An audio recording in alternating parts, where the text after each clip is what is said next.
Guys? What is up, guys? Welcome back to the finale. We made it. Did we make it? Barely.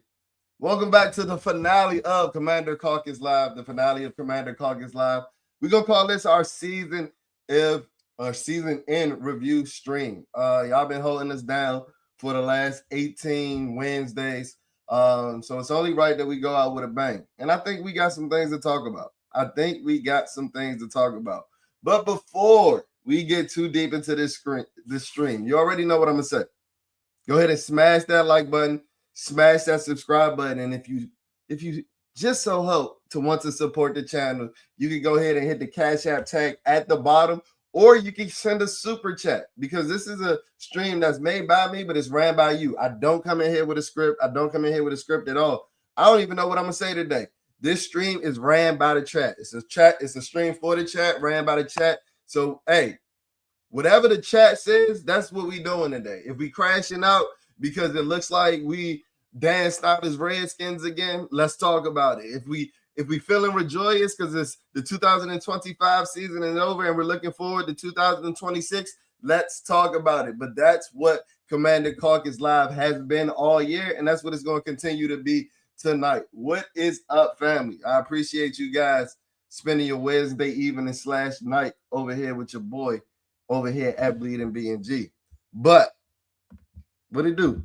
I don't even know how to feel because I'll be the first one.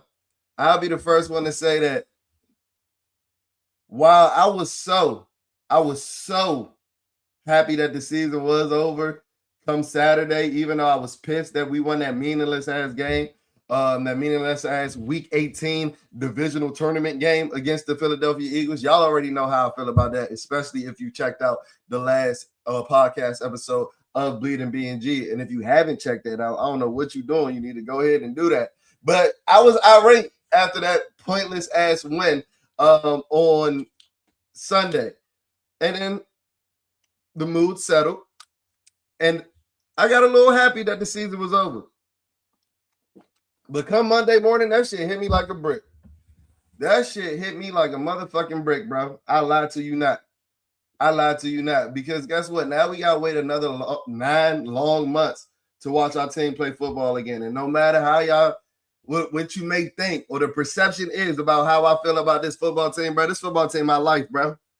And I hate to say it like that because at the end of the day, it is something as, minute and as minuscule or unimportant as a football team is or should be to my life. But I done created this podcast. I done created this platform.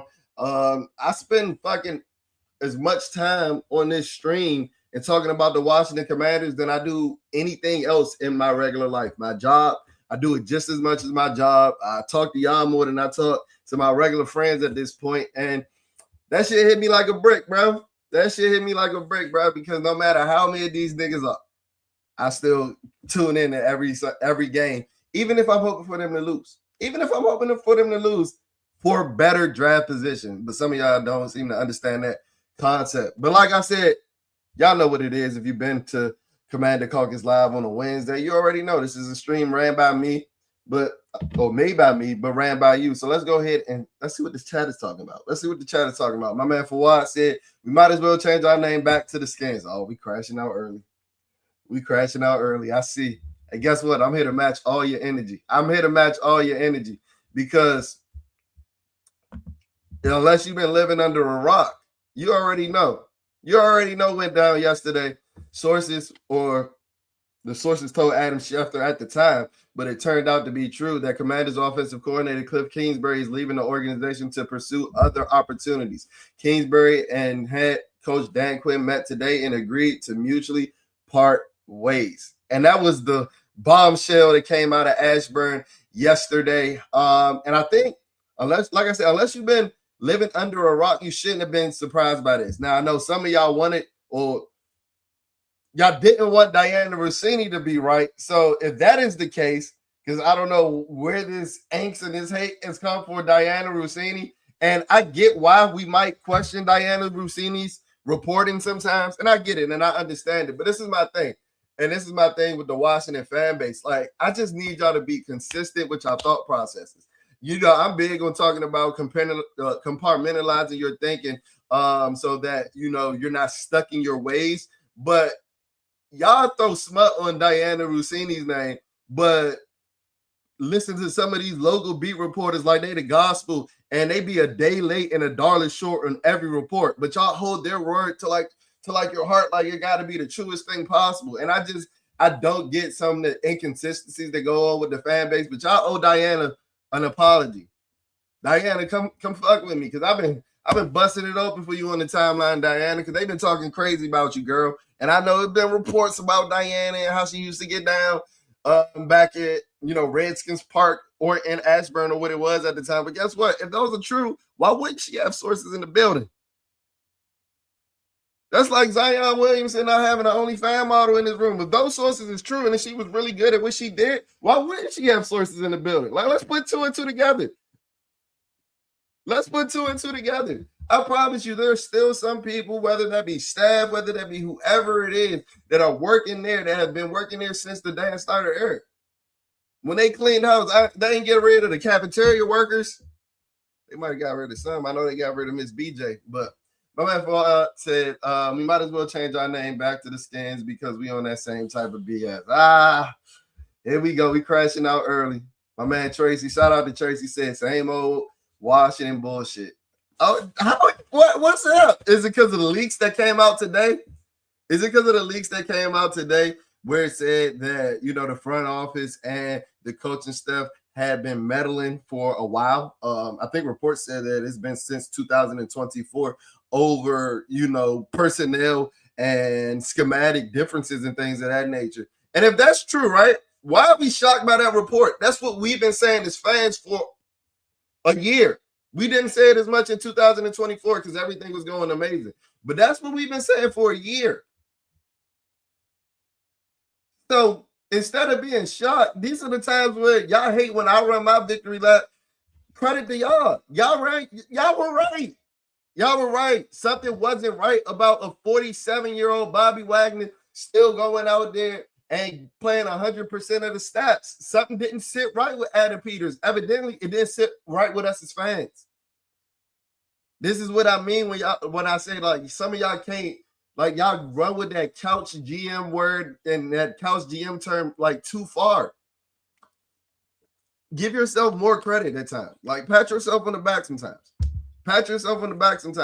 Because if that is the case, the fan base should be validated and feel vindicated on what eventually happened. Now, I'm not saying that firing Cliff Kingsbury was the right move. I don't know. But we've been questioning why Zach Ertz been getting spanked until Zach Ertz got hurt. I'm going to tell you right now, Zach Ertz, shout out to Zach Ertz, get well soon. I hope you feel better, my guy. But if Zach Ertz never got hurt, Zach Ertz probably would have got 150 targets all season. Zach Ertz belongs to somebody's senior citizen home.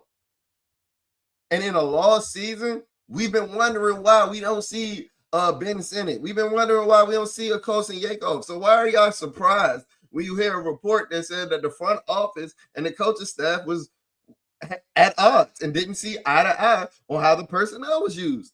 I get why we are ready to crash out, but let me tell y'all now, I tweeted about it maybe an hour ago.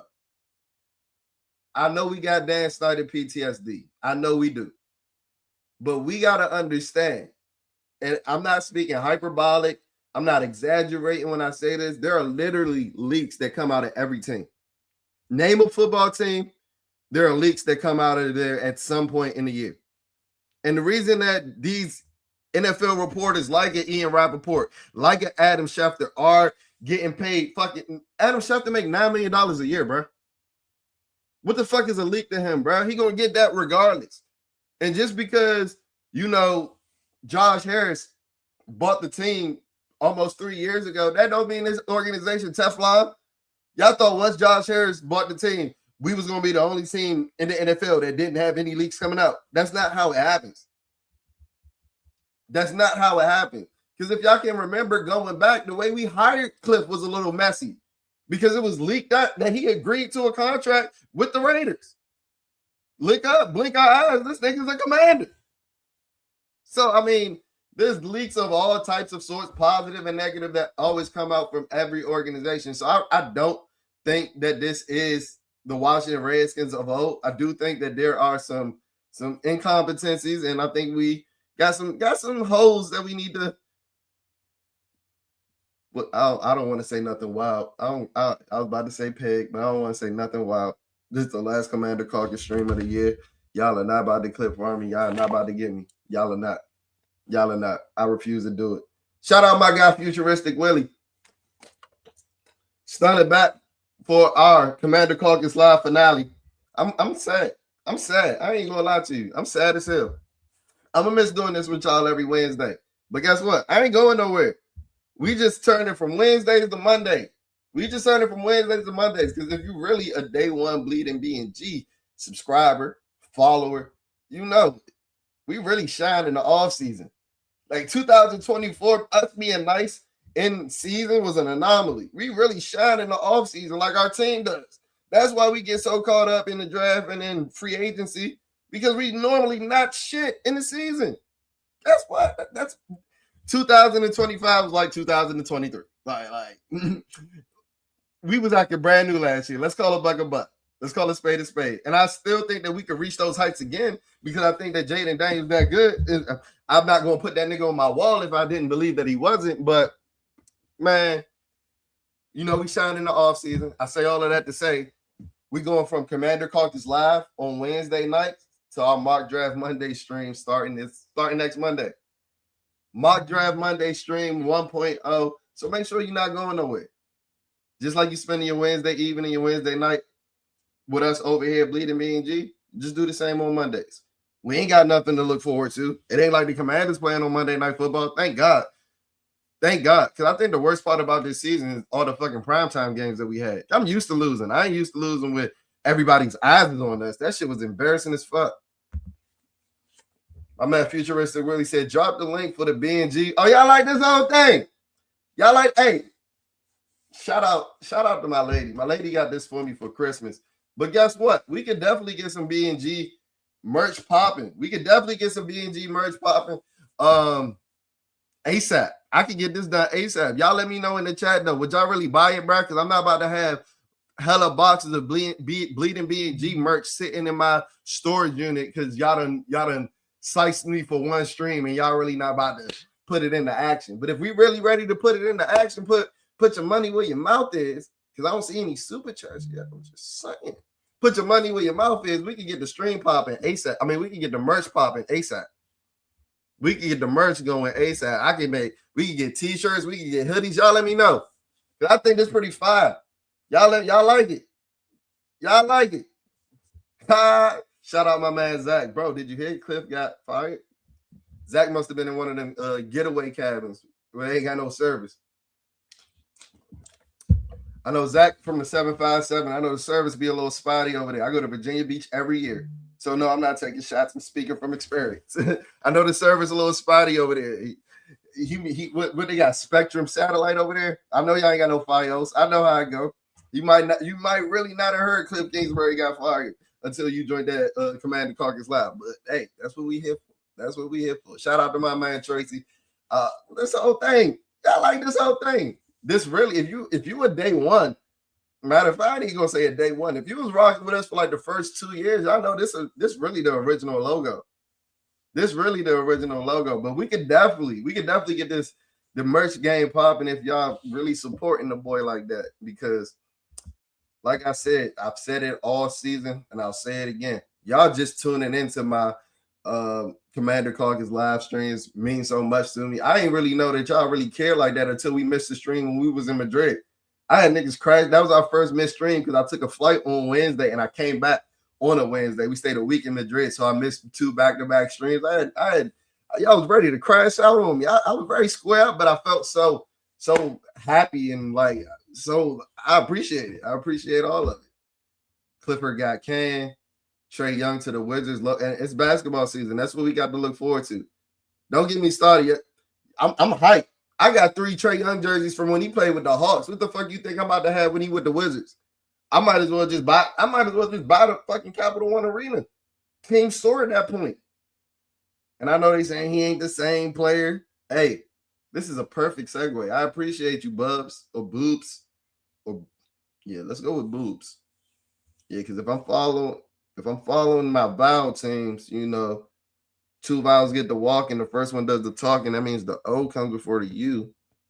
Bobs. We're gonna go with Bobs. 0983. Shout out to my man Bobs 0983. But this is a perfect segue because as we transition out of football season, we still here. We ain't going nowhere for Bleeding BNG. But y'all know I do my Wizards content thing as well. So y'all go ahead and follow Wiz Kids Forever on Instagram, on X, and you'll definitely start seeing more Wiz Kids Forever podcast episodes if you guys are Washington Wizards fans. Even if you're not, we touch on the NBA because we really know ball over here. Like, it's a reason why you come watch us. It's a reason why you come watch us. But Trae Young to the Wizards, it seems like it's all but done. And I just can't wait till it's official because we ain't had a point guard that I could root for since Russell Westbrook, and that was 1 year. John Wall, one of my favorite players ever, but you look up and realize, damn, this nigga ain't played for the Wizards in like 8 years. Like, what the fuck? When you said this team is cooked after the Bears loss, I felt that. Man, the team was cooked after the Falcons loss. Because that's when I initially made the tweet that said that it sounded like it smelt like 2013 out here. And you know, I was getting my Shakespeare on. I was trying to be as cryptic and as stoic as possible, right? But I just got the vibes then. And I wasn't trying to run with the parallels of like Jaden and RG3 getting hurt, but it was there. But I was also talking about how in 2013, we had an old-ass linebacker that was playing for stats and chasing stats in London Fletcher, who was once a Hall of Famer. I believe that London Fletcher should be in the Hall of Fame right now. And the fact that he gets passed up and not even making the final rounds of these things, like, I feel like that shit is malpractice or whatever else. Like, that shit is absurd. That shit is absurd. But in 2013, London Fletcher was a shell of himself. What does that sound like? 2025, Bobby Wagner. Defense was some shit in 2013. We was out there trying out Phillip Thomas, Bakari Rambo, who I tackle better than. Bakari Rambo and Quan Martin tackle just alike in the open field, bro. Quan Martin is Bakari Rambo in the open field. And we was out there trying out David Emerson before he got good. He was just like Carlos Rogers. He didn't get good until he left the Skins at the time. The cornerback position seems to just snake bite us. We went from 1 year having Darryl Green, Shane Bailey, and Deion Sanders, even though Deion wasn't the Deion that he was still better than anything that we got on this motherfucking roster right now, times 10. Ever since that year, our cornerback position has been dog shit. Y'all let me know a year where we had amazing cornerback play from both corners. Josh Norman had one amazing year, finessed us for a big bag, and then started running 40s like me out that bitch. So I appreciate that you watched the vid, and you clearly watched and remember when I said it after the Bears game. But I was calling it after the Falcons game, bro. I just saw too many comparisons between now and 2013. People that don't understand 5 is better than 7 are a product of the. Bro, talk to me. You tapped in for what? Bro, I've been fighting, and I'm like Neo in the Matrix, ducking bullets in my mentions since Sunday for people mad about my take about me being upset that the Commanders lost. Let me ask you a question, and it's literally as simple as this. Like Fawad said, if you don't understand this philosophy and this logic, you are a part of that George Bush No Child Left Behind product. Anything. Let's talk. We can talk about motherfucking Beyblades, Pokemon cards, football cards, anything. Y'all let me know whenever in life have you rather wanted to pick something 7th than picking it 5th. Y'all let me know. Whatever the fuck it might be. Candy. You name it, bruh. Steak, like you name it, bruh. Y'all let me know when you ever preferred to pick something 7th than picking it 5th. And the logic is as simple as that. Because while You know, y'all swear that y'all are like the biggest, like diehard fans, and y'all the biggest boomers of all time. Y'all know it all. And y'all talk about how no player's going to go out there and tank. I don't necessarily agree with that, but for the most part, I do, right? For the most part, I do, right? So if you really believe that no player is going to go out there and tank, start Sam Hartman. You thought he was shitty enough to not start any game. He got the velocity of me out that bitch. So he's damn near guaranteed to lose, right? Right? If Josh Johnson only won by a touchdown and Josh Johnson is better than Sam Hartman in y'all eyes, and it's at least a Jeff Driscoll between Sam Hartman and Josh Johnson, why the fuck didn't we start Sam Hartman to lose that game and get a top 5 pick? I'm telling you, there was some truth behind that joke of tanking that Adam Peters said in that press conference on Monday. But we got a super, so I got to cut it. Because like I said, we give super chats the rightful attention that they deserve. My man Zach hit us with a super chat. He said, Bleeding B&G merch all right, y'all getting serious. What little baby say? Oh, this shit getting serious now. This shit getting serious now. All right. So y'all make sure y'all stay tapped into the page, your YouTube page, the community post, Instagram page. The B&G merch is coming. The B&G merch is coming. Stamp it now. The B&G merch is coming. Don't do me like y'all do with some of these podcast content creators. I saw them out there on Christmas practically giving out t-shirts after charging an arm and a leg for them in the first place. They was giving them out talking about they Santa. Nah, nigga, I know your storage space getting little as fuck. So y'all don't do me like them. And I ain't taking those shots. I don't want to be that guy. So y'all don't do me like them. But the B&G merch is coming on the way. It's on the way. It's on the way. Y'all like the original logo? I should go with the one in the top left corner right now. Or we should do both. Y'all let me know. Because we can wear these at the game. That's why I really want to do too much branding, too much marketing. Because all this shirt really says is that you're bleeding burgundy and gold. And guess what? If you had a Washington Commanders game, it shows that you're bleeding burgundy and gold with the burgundy and gold. The Bleeding B&G merch is on the way, Zach. Thanks for putting the battery in my back. I'm turned up. Tracy Fawad, Futuristic Willie, y'all done put the battery in my back. I'm turned up. I appreciate y'all. For sure. But let's get back. To the chat.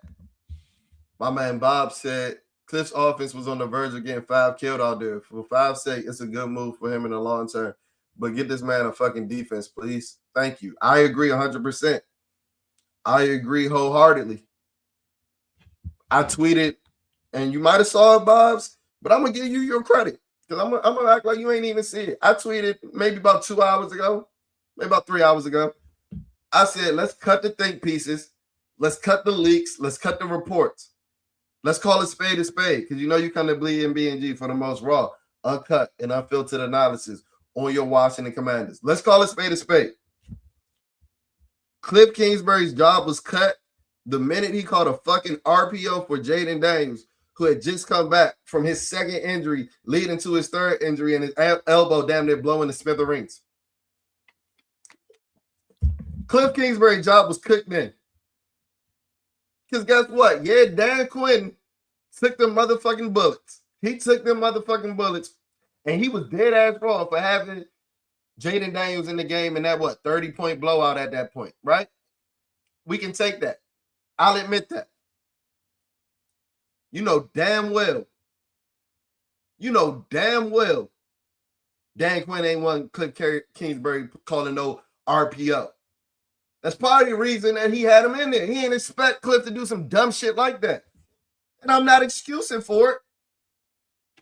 But a little league coach could have made that call, bro.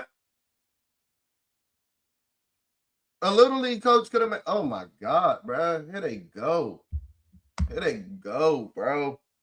First of all, I appreciate the support. I appreciate you turning into the channel. Bro, y'all beat us by 2 points? Y'all beat us by 2-3 points, right? Is that a spanking? Is that a spanking? Are we serious right now? Y'all limping into the playoffs. Let's call it spade a spade. And it's the sad thing about it, because I know something about earlier supporters, especially before the 2024 draft. I know y'all probably think I'm fake. And because y'all, the way that I was holding Caleb Williams down, right? Because he's a product of the same fucking Boys and Girls Club that I played football with. I knew Caleb Williams when he was an 8th grader, right? But blame the Bear fans, bro. That's why I started talking crazy about Caleb, bro. Blame Jacob Hone and his compadres. Because, like, y'all done made it this way. And it's football discourse, and I get it, and I stand by it 100%. But guess what? I care more about the fucking Washington Commanders than the fucking Boys and Girls Club football organization. So if we got to pick, it's levels to this shit, my boy. But this is why. This is why I got to switch up on Caleb. This is why. Ain't nothing else. Not the fact that he was some dog shit last year. That wasn't it. You know, that was the case. Not the fact that the Chicago Bears still don't have a 4,000-yard passer. It's the fans. It's the fans. Hey, bro. AP had to be pissed every time Chris Paul took the field. Y'all hate Chris Paul, bro. And I know why, but we ain't going to say it. We ain't going to say it because I'm trying to keep this page going as long as prosperous as possible. But Chris Paul did his thing this year, bro. Guess what? I'll take Chris Paul over a Brandon Coleman that gets hurt literally in every fucking game, bro. I'll take a Chris Paul every day of the week. No, he ain't no all-pro guard, but Chris Paul gonna fight. He go the one thing we know Chris Paul gonna do is grip a nigga up. That's one thing we know. No pause, because it's the truth. Yes, sir. Mock Draft Monday is coming next Monday. Or this Monday coming up in 5 days. Our first version of Mock Draft Mondays 1.0. If you've seen it, if you've tuned into it over the last couple of years that we've done it, I think it's some of my best content, some of my most engaging content. So yeah, if you love Commander Caucus, I think you might even love Mock Draft Mondays even more. As my man Tracy can't wait. Tracy, real day wonder. We got to get a mock draft live cooked up, bro. Oh, that's what Mock Draft Monday's for, bro. That's what Mock Draft Monday's for. I probably won't do it for the 1.0 version. You know, we gotta say what we gotta say first. But maybe later on in the off season, or maybe closer to the combine, we can definitely do maybe I ain't gonna call it a collab, but I'll definitely reach out to a couple of y'all. You know, we make a little war room. We can make a little Commander Caucus for real. I go back into my Black Adam bag, no Rocky. I go back into my Black Adam bag, and yeah, we can definitely get that cooked up. But our first Mock Draft Monday stream is coming on Monday. Let's see what we talking about. What we talking about? The secondary we had with Rashad. Oh yeah, they were nice. I don't know if they was elite. Willie. They was nice though. They was nice. I thought Monte Nicholson was gonna be him. I won't lie. That's when I was in college when Monte Nicholson hit the scene, right? I got a picture of matter of fact, I'm just like y'all, bro. Let me show you. I'm just like y'all. I meet these niggas once and become their biggest fans, bro. Oh, let me see if I can find it real quick. I meet these niggas once and become their biggest fans, bro. After this pick, that's Monte, right? After this pick, you couldn't tell me he wasn't the next Sean Taylor, bro. And you know what I said when I would try to get niggas to believe me? I was like, bro, did you see that rank he had against the Raiders that one time? Little did we know that nigga was crazy as fuck. Bro. But I Big Stunner really be outside. Like, we really be outside. Like, it ain't a coincidence. Hold up. This ain't no coincidence, bro. I think y'all be trying to play me. Like all I do is tweet. And I get it. Like, I tweet a lot. But Big Stunner really be outside. Let me, what's the date on that? Because it got to a point, I felt like I was a part of Washington's DB Corps. What's the date on that? Let me find it. April. Let me see.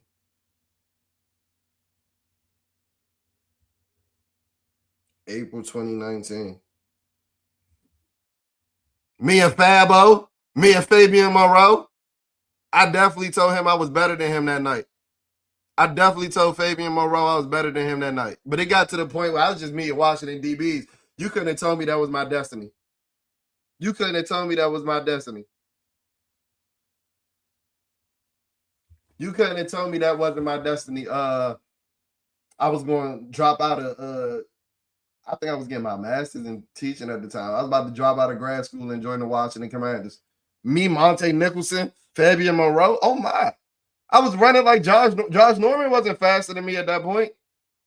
Not at that point. Maybe now. This was 6-7 years ago. I still had a little spring in my step. Bro. Remember when Howie forced Peterson to play Nate Sudfeld against us in the last game of the season? Absolutely. And that's exactly what we should have done. Because guess what? While Eagle fans were crashing out because they thought that, I don't know, was the scenario like they had a chance at making the playoffs if they won? Or something like that, right? And we ain't even had that much on the line. They said, fuck that. We're going to set ourselves up for the future. And who did they end up drafting in 2000? Because that was the 2020 season. So it was going into the 2021 draft, right? They got Devontae fucking Smith. Like, what? Like, that's the difference between picking where you pick and picking 2 picks later. Because guess what? I'll be the first to admit, the 7th pick in the draft might very well be the 5th pick of the draft, right? But guess what? At the 5th pick in the draft, you give yourself the option of drafting who you want at 7 or who you want at 5. A team might take who you really wanted at when you're at 7, at 5, and then what the fuck you gonna do? I don't get how we don't understand that. I don't get it. Like, the difference between the 5th and the 7th pick might very well be a David Bailey. Now, I'm glad that Ty Simpson declared today because he might get pushed to the top 3, even though he's ass. This whole quarterback class is ass, but you know how the NFL busted open for quarterbacks. But that's the difference. All right, bet. Original logo. All right, bet. Bleeding B&G merch on the way. Bleeding B&G merch on the way. When I drop this joint, the joint better sell like hotcakes. Because we're going to take the time right now to appreciate everybody for the support. Thank you for tuning in to the finale of Commander Caucus Live, our season in review. We really just been talking about Cliff Kingsbury at this point, the biggest bomb to come out of Ashburn since the season ended. But before I get too deep back into the stream, go ahead and hit that like button, smash that subscribe button, flood the chat, because this is a stream made by me, but it's ran by you. I don't come in here with a script. So the way this stream is going to go is based off of what we talking about in the chat. That's just what it's in. That's just what it is. That's just what it's been since week 1. I appreciate y'all rocking with us for damn near the last 18, 19 Wednesdays. And we finally made it.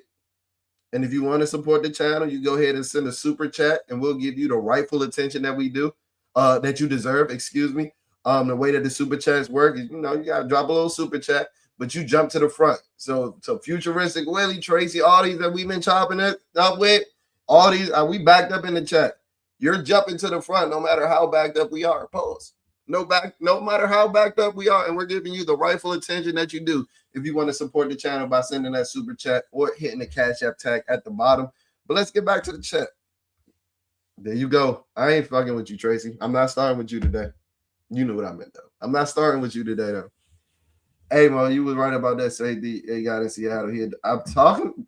I appreciate it, one-on-ones. Thank you for giving me my flowers, King. I appreciate it, because if you know, especially we talking about mock draft Mondays. If you was in a mock draft Monday stream with us last year, I tried to get Nick Emanwari in every fucking draft.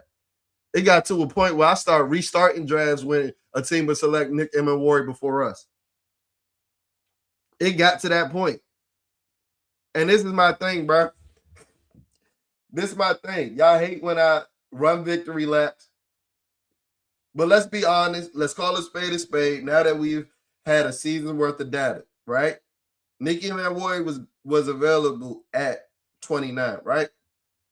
And as of this moment, knowing exactly what you know, yeah, they can have different careers. Their careers can pan out differently and all that.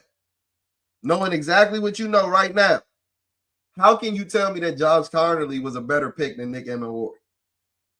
Especially after yesterday, with Cliff Kingsbury mutually parting ways. Because y'all remember that Hallmark bullshit that they tried to sell us after the draft? That Cliff left a note on his desk that said Josh Connolly. So I'm kind of upset, even though I'm a big believer in Adam Peters. I'm a little upset that he put that much stock into somebody that he was gonna let go 9 months later. And with the reports coming that they were meddling about personnel in 2024, why the fuck would you put that much stock in this pick in 2025 if that was the case? And that seems to what might have been the case, y'all. I know y'all mad that the leak came out, but Diana was right, bro. Like, give her flowers. But Nick Warrior's a fucking dog. He's a goddamn dog. And guess what? We got kittens in our safety room. Y'all love Jeremy Reeves, right? Nick Warriors, Jeremy Reeves times 35,000. This fan base loved and adored Jeremy Reeves. And I like him, an elite special teamer at one point. We talking about the safety position. We talking about safety. It's levels to this shit, bro. It's levels to this shit. How do you feel about Oregon corner Brandon Finney? I'm so out of touch with the grassroots ever since I stopped coaching football 3 years ago. Brandon Finney, where you go to school at? I mean, I know about him in college because I watch every Saturday. He's a fucking dog. He's going to be a top 15, top half of the first round pick once he comes out in 2 years because he's a true freshman, right? I didn't know he was from the DMV. Shit, bring him home. Bring him home. Hopefully he don't pull a Chase Young on this and just suddenly don't want to play for us no more. That was another thing that I told y'all about first, and then it happened. When y'all gonna start believing? I maybe that's the reason why I'm defending Diana so hard, because y'all do the same shit to me. Y'all do the same shit to me. Y'all got mad at me last May for saying that Terry McLaurin's contract negotiations were going to be difficult. I didn't say that Terry McLaurin was some shit. I didn't say that Terry McLaurin didn't deserve his money. I said that Terry McLaurin's contract negotiations were going to be difficult. That made me public enemy number one in the Commanders content community. Why? And let's come back a year later. No, not even a year later. What? 8-9 months later. And come tell me now, was Terry McLaurin's contract negotiations difficult? Let me know. Let me know. Nick Warrior, he was a dog. He was right about Slim. I appreciate that. Yeah.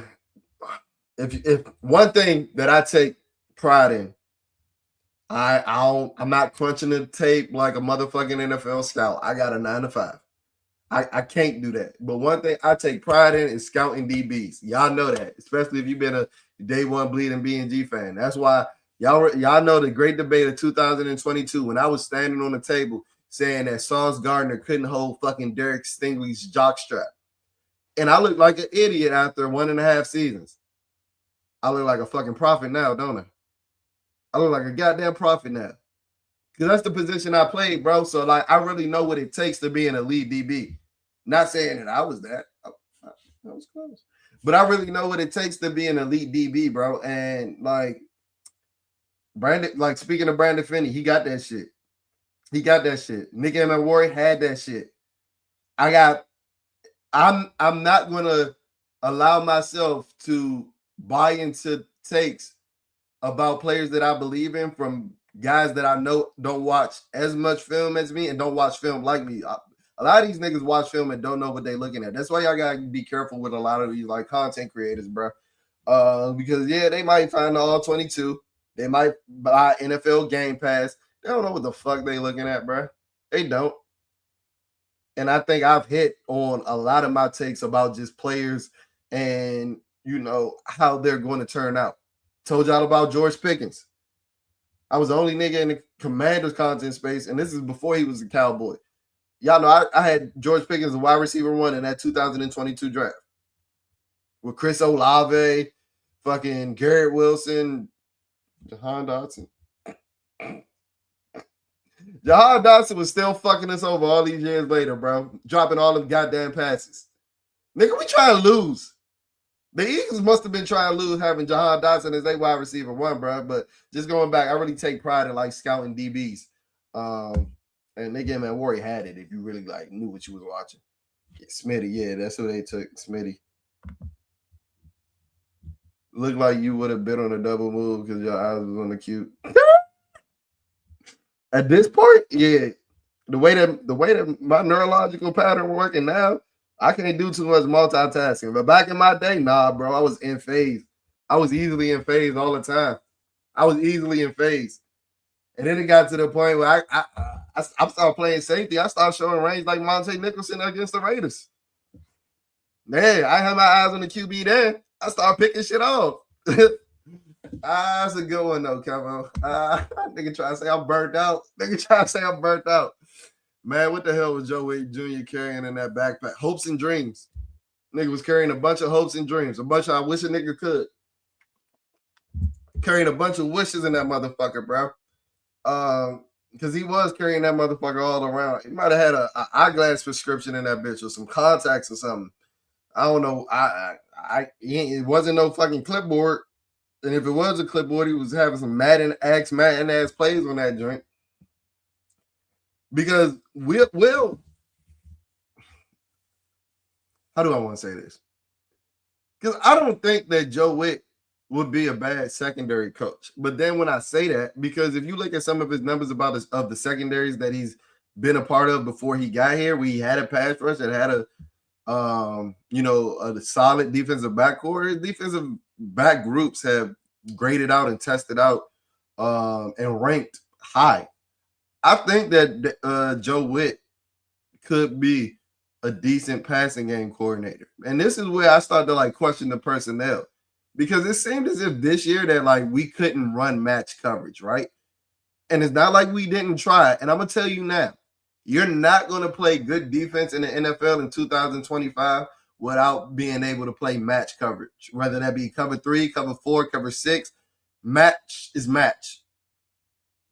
With a lot of these funky ass route concepts that they play today, a lot of these tight splits and really like tight formations that they run in, it's route concepts that teams are running today that I would have never thought niggas were running in my day. And guess what? These are why a lot of DBs are getting beat deep now. I don't blame them. I don't blame them, because when you get to a certain level of football, you get taught like it's only a certain amount of routes that these niggas can run in this area. Yeah, that shit is archaic as fuck. That shit is a thing of the past. We got Puka Nacua going in motion and running a route through the fucking B-gap. How the fuck are we supposed to guard that shit? And the best way to be able to guard that shit is being able to run match coverage. And it's not like we didn't try. That's why I'm really questioning the personnel on the defensive side of the ball. And that's what the fuck Adam Peters, if he want to crash out about some personnel, he need to crash out about himself and fucking having that much belief in Mikey Samerstill. Y'all boy. The one that y'all want me to think is a Pro Bowler because he had 4 picks. I want Dayball, made Josh Allen and stuff. I'm a little hesitant on Dayball. Because it brings me cause to pause to think that Daniel Jones looked better in one summer under Shane Steichen than he ever did under Brian Daboll and the New York Giants. Don't bring up 2022. Yeah, he was a good game manager. That nigga threw for 11 touchdowns. He was a good game manager. He ran for a couple touchdowns, but that was his best year. And then don't tell me that he was devoid of talent, bro. Because he's some shit now, but Darius Slayton had a little more juice in 2022 than he had now. He had a Saquon Barkley. Andrew Thomas was some shit after his rookie year, but he was better. He was better after that. So he had a solid left tackle. Now the rest of the line was some shit, but they were really bad at run blocking. Let's call it spade a spade. He had Darren Waller.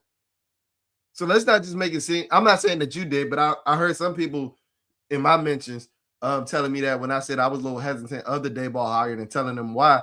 they started to make it seem like the Giants were just devoid of so much offensive talent. And let's not do that. Let's not have revisionist history. Now, did they have the motherfucking Bengals skill players? No. Did they have the Rams skill players? No. But they wasn't devoid of talent. They had better talent than what Jaden Daniels had in the games that he was healthy this year. And then y'all gonna be like, oh, bro, we got Terry McLaurin. We got our Lord and Savior, Terry McLaurin. Yeah. And he played 4 games. 2 with Jaden. Like, what the fuck are we talking about? Drafting Connerly when we traded for another tackle was terrible asset. Talk about it. I think that might be the biggest stain on AP's track record right now. I mean, they talk about the second rounders with Mikey Sanders still and Ben Sinnott. And yeah, they haven't been what they were drafted to be. I get that, right? But that's still a second rounder at the end of the day. You had Brandon Coleman, who I believe can easily slide out the right tackle now. His pussy might end up hurting every game because he seems to come out every game. But you had Brandon Coleman right there. You had just traded for Laramie Tunsil. There is no way that once Jeremy Chin left for free agency that you was comfortable with Will fucking Harris and Jartavius Martin. I tweeted it on Saturday because I really like intently watched him play today. Y'all telling me, and there was a lot of people in the fan base, and this is where I'm like, we got to stop the group thing. We got to stop the group thing because it ends up making y'all sound crazy and making y'all sound like y'all don't know ball. And I think that y'all really do. But a lot of the people in the fan base telling me that Will Harris canceled out Jeremy Chin.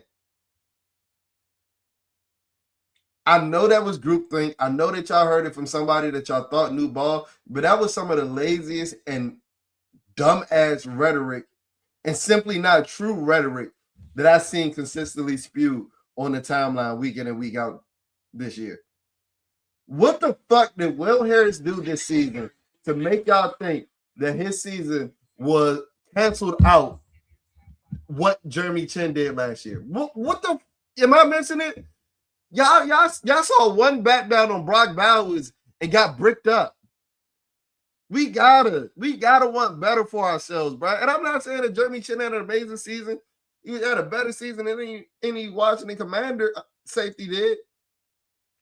But I think a lot of the reasons why we got beat over the top so much this year, y'all swore he couldn't cover, and he wasn't the best in Madden, man. But I think we had so many explosive runs against us this year was because Jeremy Chin wasn't there. You know who wasn't there either? Will Harris. So how the fuck was he better than a fucking Jeremy Chin that played, I think, 17 games last year? What the? And then it's hella people that were. Where did y'all get that shit from? Because it's simply not true. So what makes y'all say shit like that? That's where y'all get irritated with me because it's like, dude, you're a friend just like us. Yes, I am. I never said I wasn't. But I'm not going to allow myself to fall victim to a bunch of dumbass groupthink like some of y'all do. Do a review of Taylor Green, 66225, Jaden Daniels, nobody talking about. Buddy from Arkansas. You want me to do we bringing him in to be a backup?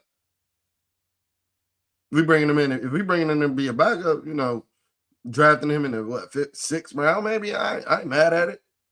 I hope you ain't talking about Taylor Green replacing Jaden Daniels.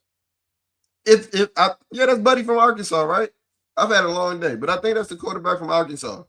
What we bringing him in as a backup? Oh, okay, I ain't mad at that. I hope we ain't talking about replacing Jaden. There we go. Shout out Scarlett David. I don't know if you a bot. Twitch be hitting us with the spam. But if you're not a bot, I'm doing well, bro. Or sis. Whatever you are. Not whatever you are, but whatever you are. I'm doing well. We're doing well. A little sad that the season's over. A little excited to see what we have for this offseason. But I'm doing what I understand your point, but Josh is 2021. He would have been a top 10 pick this year. We can say nigga would be nice as hell. Yeah. But you want to build for your QB. That pick was JD. That's fine. But guess what? I'm going to say the same thing that I said a couple of months ago when I started to, talk positively about Josh Connolly as his play went. Y'all wanted me to talk bad about him like he wasn't getting his head beat in for the first 8 weeks. But my belief in this point still stands. At the beginning of this season, right?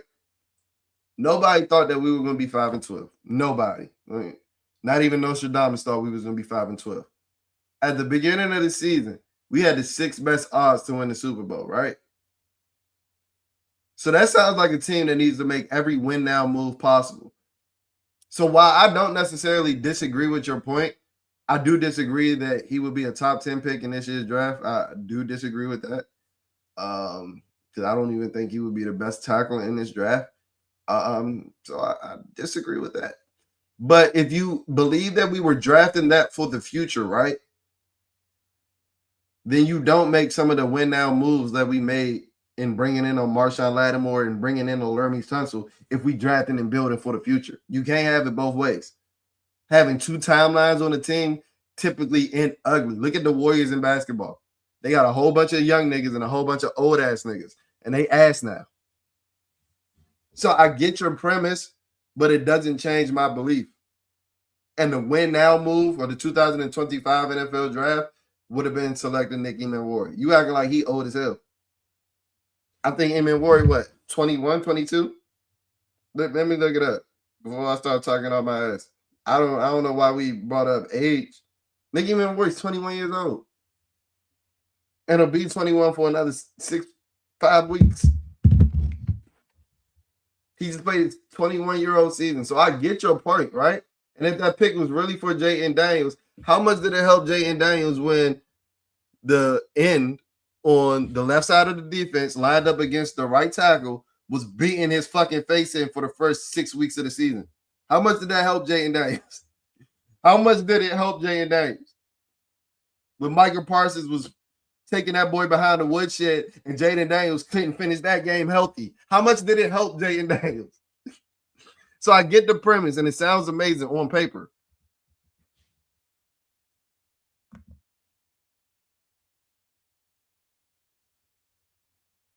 Yes, I'm multi-streaming Scarlett Davis, and that's the last time I'm going to talk to you because it sounds like you might be a bust. Even though Cliff and AP and DQ, I truly think, even though Cliff hates AP and DQ, I truly think he truly loves JD. Cliff Kingsbury, I think Cliff Kingsbury loves Jayden Daniels as well. I agree. And it's a reason why Jayden Daniels' mother out there tweeting KK. She got to be careful. She don't know what that KK really means. KK and JD5 going into next year. And let's call a spade, right? While I love Cliff Kingsbury, I think he can be innovative. I think he can be a little stuck in his ways. Let's call it a spade. Cliff Kingsbury a pushover, bro. He's a pushover type of coach. He let Kyler Murray practically bully him, tell him what plays he wanted to run in and out of his offense. That's why it was so tenuous at the end of his reign with the Arizona Cardinals, because it got to a point where he was basically handcuffed because Kyler told his ass what plays he was running and what plays he wasn't running. And then that's when you start to hear the reports about the Call of Duty. Cliff would start leaking those shits out. Cliff is a pushover, bro. And guess what? Guys that are satisfied or like the way that it's going, fuck with pushovers. Because guess what? They can push him over. And no, I'm not saying that Jayden Daniels is RG3, but I wasn't surprised to hear that he was not pleased to hear that Cliff Kingsbury wasn't coming back. Because Cliff has helped with his development. And I do think he's a little blind to the fact that Cliff had him running fucking RPOs in a 38-point blowout that blew his elbow up the smithereens. I do think he's a little blind to that because he does think he's invincible. We see Jayden with that athletic, arrogant trait. So he's probably chalking it up to just bad luck and not somebody putting him in a bad position. We've seen Jayden. And, Jayden can be a little cocky. Like, let's call a spade. We've seen it. We've seen it. So I understand why he didn't want Cliff Kingsbury to go anywhere. But guess what? Sometimes uncomfortable is good.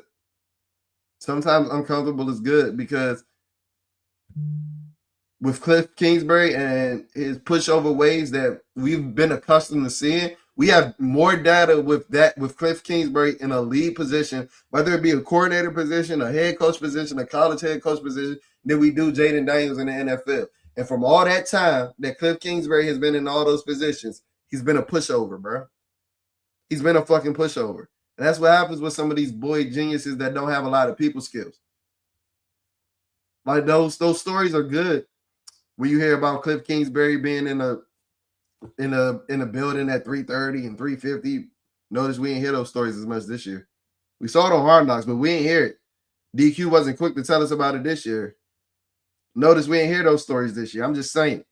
And those stories are amazing, right? But then when you step back and look at things from a macro point of view, you're like, damn, nigga, do you have a life? And yeah, it might be, oh, he just loves ball, but it might also be like he lacks a lot of social skills to have a lot of friends outside of football. You can have a hot wife and all that. Yeah, you talking about the girl that he had when he went to Thailand. Nigga, $10 million will do that.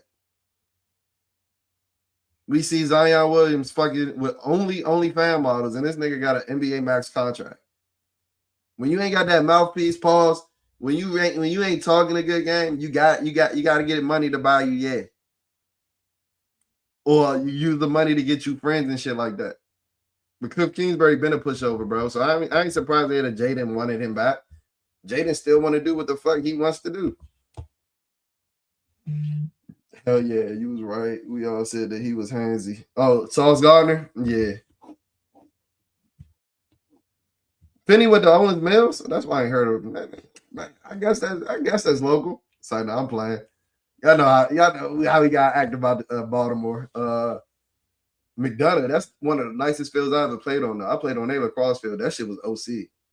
He a little privileged. Nigga went to McDonough. Oh, he was a real baller though. McDonough got ballers out there. Started to be outside, bro. You see me out at who's the odds with Monte Nichols and nigga to play football at McDonough. Like the range. The range, bro. It's like nah. But I didn't know that. Yeah, but I've already shared what I thought about Brandon Finney. You think Mikey should change positions to what? To what? Don't say safety, Tracy. Did you not see Javonte Williams take that man's soul on Christmas? Took that nigga's soul on Christmas like he ain't have to go back to his wife and kid. So if you're talking about safety, hell no. I think he should stay at the boundary cornerback position. And we just got to maybe come to grips with the fact that he might not be a starting outside corner. Because while I think he's better on the outside than he was in the slot, Mikey Sanders still is always going to be, or damn near always going to be, at a physical disadvantage when he's on the boundary. Because he doesn't have the long speed to keep up with some of these guys. Y'all don't realize the ex-receiver that they put on the boundary a lot of times on the backside, they put him out there because he can win by himself, whether that be with speed over the top, whether that be with height, just simply mossing a nigga and boxing him out, or whether it be with the mix of both, like a fucking Calvin Johnson. Those why these guys play these are why these guys play the X wide receiver position. Terry McLaurin was the X, or has been the X for the Commanders, because he's the only wide receiver that runs a fucking 4-3. So when Mikey Sanders still goes up against these X wide receivers on the boundary, and I'm not saying that it's always going to be the case, because it's two boundaries on a football field. He's always going to be slower than the speedy guys, and he's always going to be smaller than the bigger guys. And then he'll be at a combo disadvantage against the fucking freak of natures in the world that have size and speed. It just is what it is. Like, you got to come to qualms with the facts sometimes and take them burgundy and gold lenses off.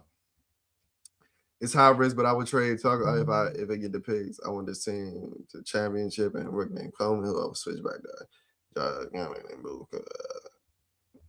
I mean, that sounds good. Like, it sounds good on paper. But if Josh Conley was getting his head beat in at the right tackle position, what the fuck you think he gonna do at the left tackle position against better pass rushers? Myles Garrett primarily lines up on the left tackle.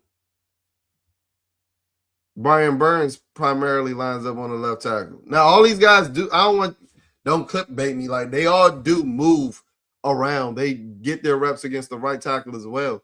I think the only elite pass rusher that lines up simply on the right side more times than not are Max Crosby and TJ Watt.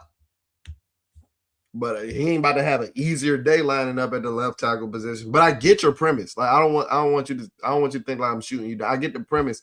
I just don't think that Jaden Daniels would be as secure in the pocket without a Laramie Tunsil than he would be with the Laramie Tunsil.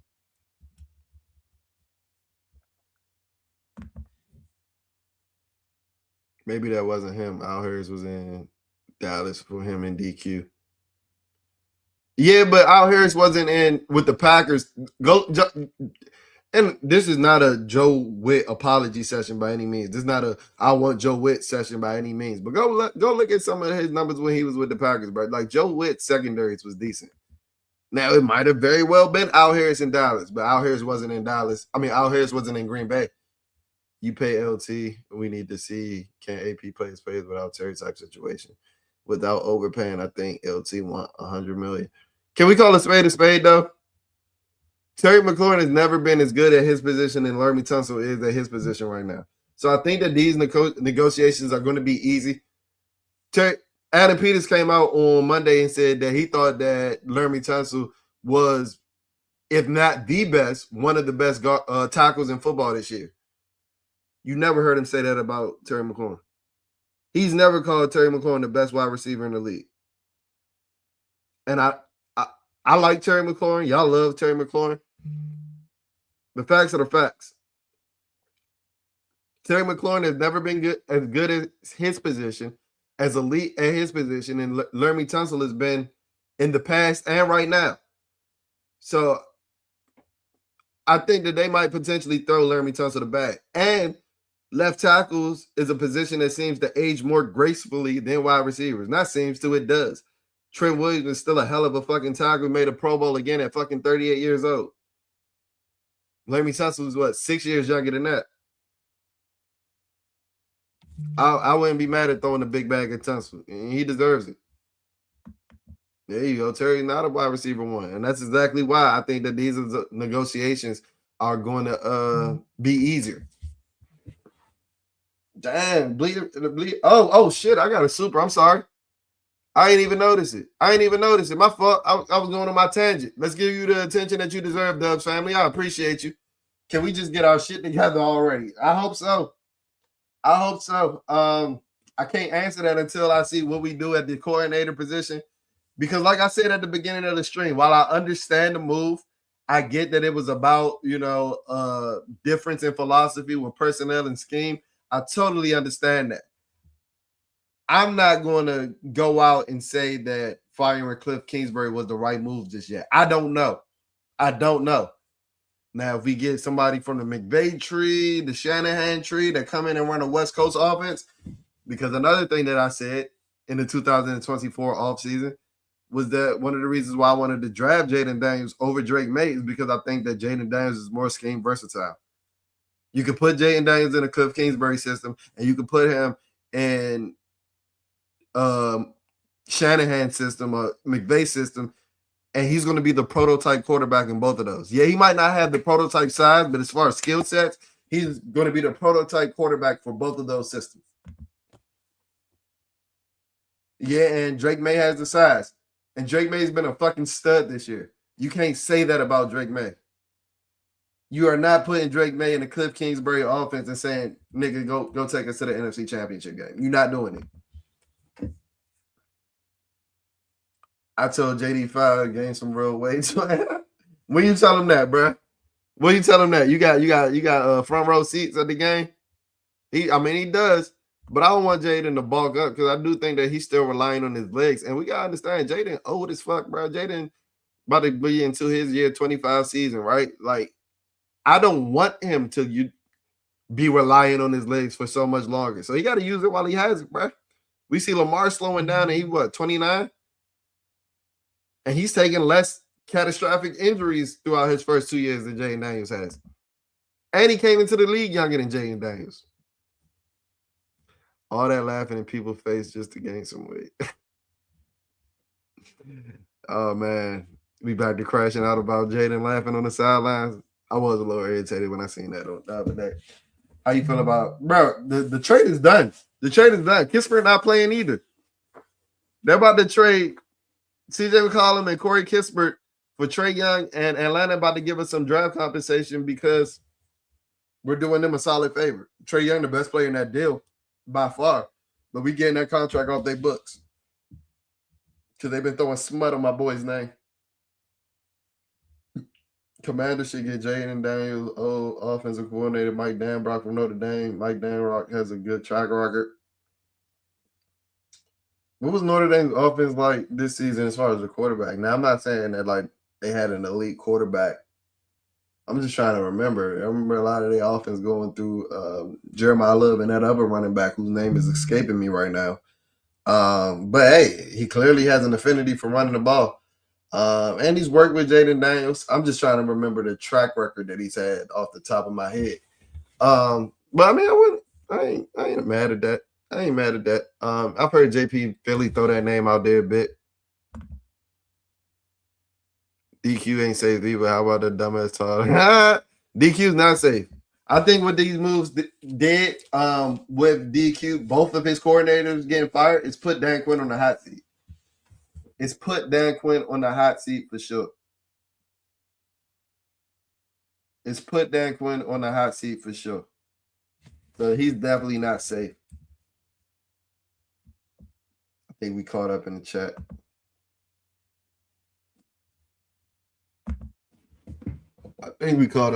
What's good, Stunny? You might have already discussed this, but who you prefer to get for the coordinator roles? I haven't spoken on it yet. That's a good question. Appreciate you, King Loso. Thank you for tuning in, spending your Wednesday evening and Wednesday night with us over here at Commander Caucus Live, the last one. But we're not going nowhere. We just moving from Wednesday nights to Monday nights. Mock Draft Monday version 1.0 coming out on Monday. But to answer your question, King Loso, I know who I want as the defensive coordinator position. And y'all might say, oh, I'm infatuated with a name, I really don't give a fuck. Y'all know that. This nigga's track record is too pristine for me to ignore Jim Schwartz. And if we want to stick with a 4-3, Jim Schwartz is like the fucking Don of the modern day 4-3. Go look at what, and I know they have some amazing talents. Go look at Jim Schwartz's defenses, bro. Elite. Jim Schwartz, if I'm not mistaken, he made the playoffs with the fucking Detroit Lions when they were the joke of the NFL. Now, the Browns are the jokes of the NFL right now, but it's not because of that defense.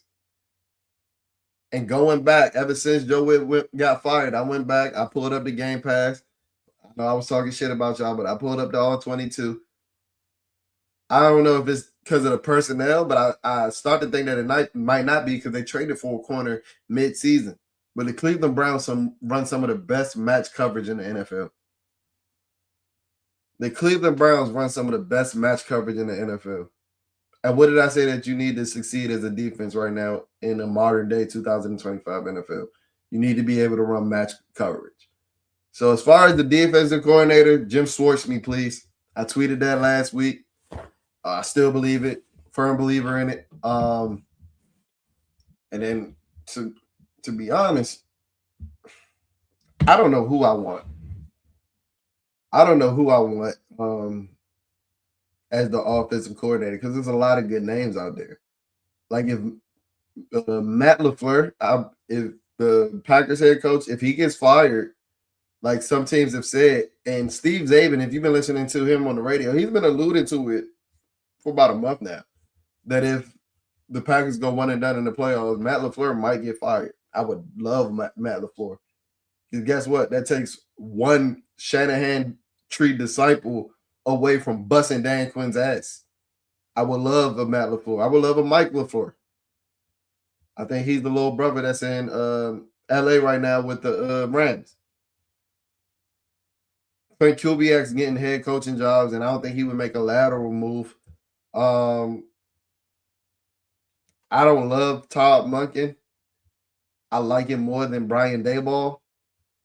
But there's so many names floating around at that offensive coordinator position for me to just pencil myself with one. But those are some of the guys that I like. Hope that I answered your question.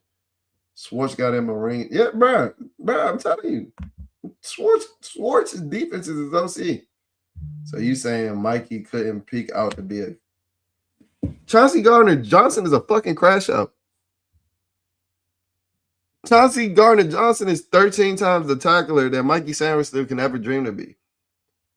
Chauncey Gardner-Johnson doesn't have the physical limitations that Mikey Sainristil has. Mikey Sainristil might very well be better than Chauncey Gardner-Johnson and maybe man-to-man coverage. So that's about it. Not even man-to-man coverage. Maybe zone coverage. And I don't even think he's better than I don't know. I might be giving Mikey a little bit too much credit. But y'all enjoy that. Mikey Sainristil got Terry McLaurin's PR team. All right, we are hour 10 minutes into the chat. I think this might be the most people that we've gotten live in the stream at once. Over 350 people on the stream. I appreciate y'all spending your Wednesday evening and Wednesday night over here with us at Commander Caucus Live.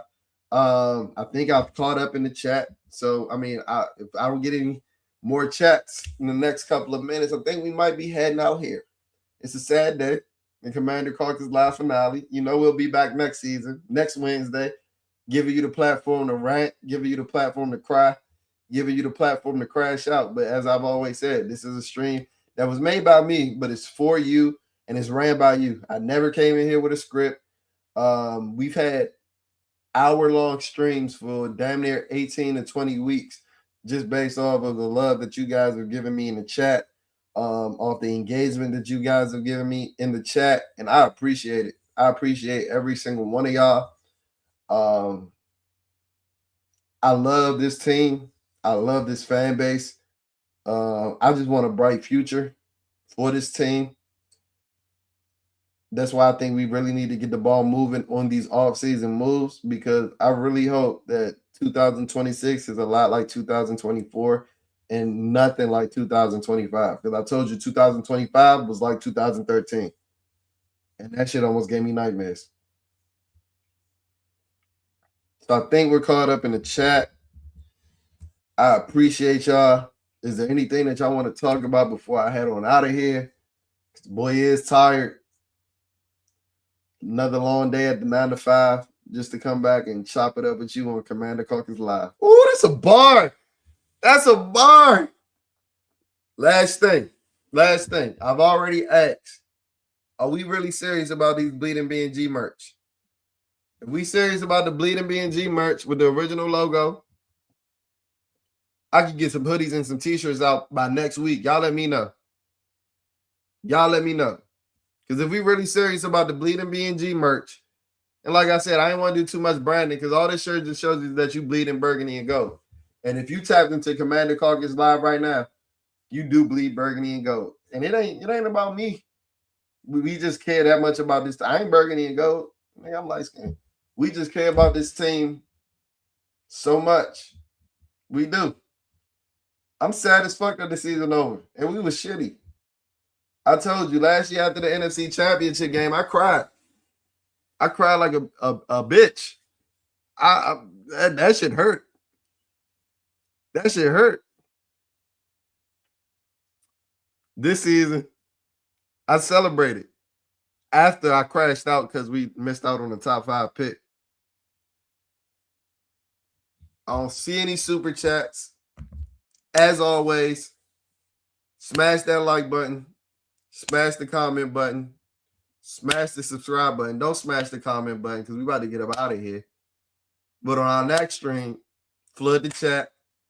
We got Mock Draft Monday 1.0 coming out on Monday, version 1.0. And if you're not familiar with the Mock Draft Monday streams, we pull up the mock draft simulators and we really do live drafting with the chat. I put on my tie. I put on my GM hat. They call me Black Adam. No Rocky. And the chat is really my war room. The chat is really my war room, and we come up with decisions. We make live, lit mock drafts. I think some of our mock drafts that we made last year were better than the actual drafts that we had this year in real life. But yeah, man, I appreciate all the support. We not going nowhere because, as I said earlier in this stream, The offseason has always been the time to shine for the Washington football franchise. So why the fuck am I going to act different? Why am I going to act any different? Last year was an anomaly. BNG Scully's. Oh, I need a BNG Shiesty. We getting BNG Shiesties. I can do a BNG Scully and a Shiesty. We can get all the merch out to you. Bet. I guess the merch coming. Bleeding BNG merch coming out soon. T-shirts, Scullies, Shiesties, hoodies, all that. Make sure you cop. We got damn near 400 people on stream right now. If all of y'all buy one piece of merch, I'm going to be a happy man. I'm going to be a grateful man, and I appreciate y'all. But I think that'll do it for our Commander Caucus live finale. I'm going to get off of here before I start crying, because I done did this with you for the last 20 Wednesdays, and now my routine about to change. I got to figure out what the fuck I'm going to do on Wednesdays. But I'm holding you down on Mondays, and I'll see y'all next Monday. Peace.